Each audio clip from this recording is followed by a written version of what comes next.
In the forgotten corners of the kingdom, nestled deep within the whispering woods, lived a girl named Ilara. She knew nothing of crowns or castles, only the rhythm of the seasons and the warmth of the village hearth. Her life was simple, a quiet melody played against the backdrop of an ordinary world. She was content, unaware of the storm gathering on the horizon, a storm that had been brewing for centuries, waiting for her. The world outside her small village was a tapestry woven with ancient secrets and slumbering magic, a world she was destined to confront. One fateful evening, as twilight painted the sky in hues of blood and bruised purple, the peace was shattered. Monstrous creatures, born from shadow and nightmare, descended upon her home. Their claws were like razors, their eyes glowing embers in the encroaching darkness. Panic erupted. Villagers scattered, their screams swallowed by the guttural roars of the beasts. Ilara, frozen in terror, watched as the life she knew was torn apart. It was a maelstrom of chaos and fear, a brutal introduction to the darkness that had come hunting. As a hulking beast lunged towards a fallen child, something within Ilara snapped. A desperate, primal scream tore from her throat, and with it, an eruption of power. Her hand blazed with an otherworldly light, intricate, glowing symbols swirling to life across her skin like constellations of defiance.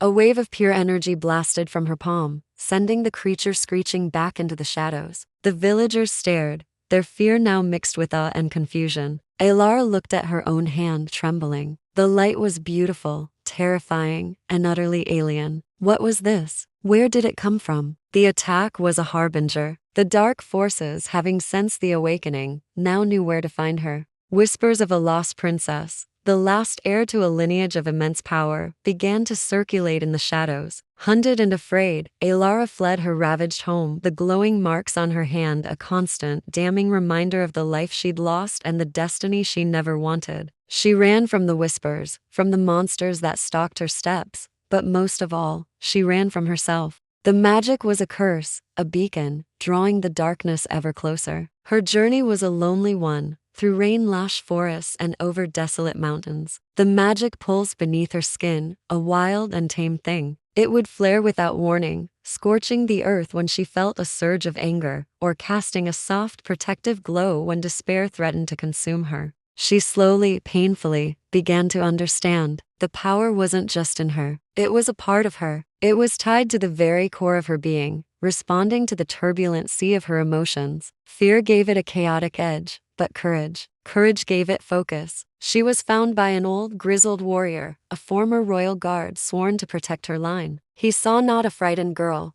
but a queen in hiding. He told her the truth of her birthright. She was Princess Arian, the last of the Sunstone lineage, and the symbols on her hand were the sigils of royal magic, a power meant to be the kingdom's shield. He began to train her, not just in combat, but in control. He taught her to channel her grief into strength, her fear into resolve. "Your heart is the forge, princess," he would say. "Your emotions are the fire. Learn to master them, and you will forge a weapon that no darkness can break." The lessons were grueling. Ilara struggled, the weight of her past and the burden of her future pressing down on her. There were moments she wanted to surrender, to let the magic consume her or let the darkness take her. But then she would remember the faces of her fellow villagers, the home she had lost. A new emotion began to bloom in her heart, stronger than fear or grief, determination. She would not let their sacrifice be in vain. She would not let the darkness win. The inevitable confrontation came at the foot of the Shadowfang Peaks, where the source of the encroaching evil, a malevolent sorcerer, had made his fortress. His army of shadow creatures stood between Ilara and the fate of the kingdom.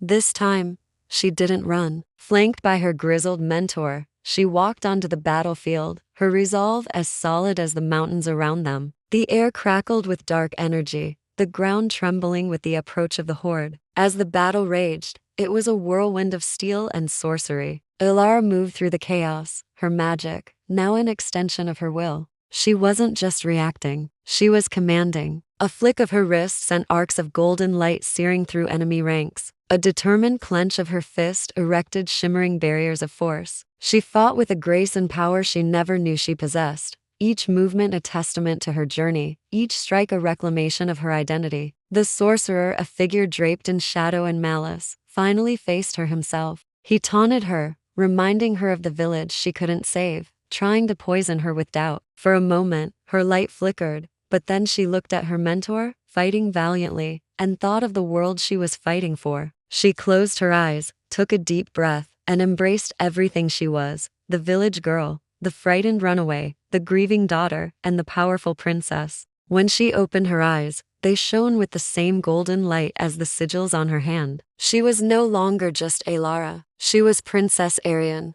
and she was home. With a final, powerful cry that was both a lament and a war cry, she unleashed the full, unbridled force of her royal magic. It was not a blast of anger or a wave of fear, but a pure, concentrated torrent of hope and sacrifice. A blinding, sun-like explosion that vaporized the darkness, cleansed the land, and silenced the echoes of evil. The battle was won. Standing amidst the quiet aftermath, her light slowly fading, she knew her journey was far from over. But she was no longer running. She had accepted her destiny, and in doing so, had become the beacon of light her kingdom so desperately needed. Thanks for watching this story unfold. If you love epic fantasy and tales of finding strength in the darkness, make sure to like this video and subscribe to the channel for more adventures. Let us know in the comments what you thought of Alara's journey. See you next time.